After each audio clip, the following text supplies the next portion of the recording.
চেনা গল্পে আপনাদের স্বাগত।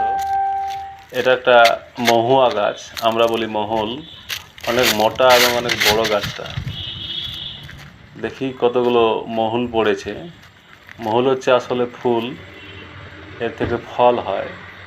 ফলটাকে বলে কচড়া, যেটা খাবার বা তার বীজ থেকে তেল হয়। কীরকম মুড়ির মতো ছড়িয়ে আছে, ফুলের মতো। এর গাছটা তল বরাবর পুরো পড়ে আছে।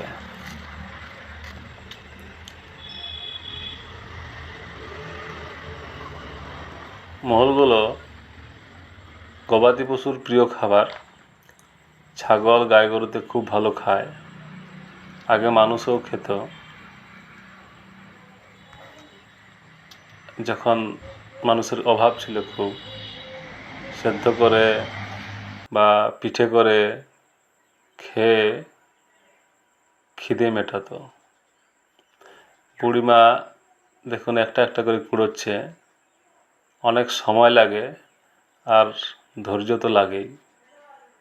খুব সময় সাপেক্ষ কাজ, সবগুলো কুড়ি শেষ করতে হয়। এতে করে এই ঝুড়িটা ভরে যাবে। একটা একটা করে কুড়োয় ধৈর্য নিয়ে। অনেকে সকালে কুড়োয়, সারা রাত ধরে পড়ে সকালে কুড়িয়ে নেয়। এটা আবার দিনের বেলাতেও পড়ছে গাছটাতে। সাধারণত মহুল রাতেই পড়ে, কিছু কিছু গাছে আবার দিনের বেলাতেও পড়ে। এই গাছটাতে মনে হয় দিনের বেলাতেই বেশি পড়ে। একটা আধটা পড়ছিলেও, আমি যখন ভিডিওটা করছিলাম একটা আধটা পড়ছিল। দেখুন কি মোটা গাছটা। এই যে তার ডালপালা, আর এই যে কলি, এই যে কলিগুলো।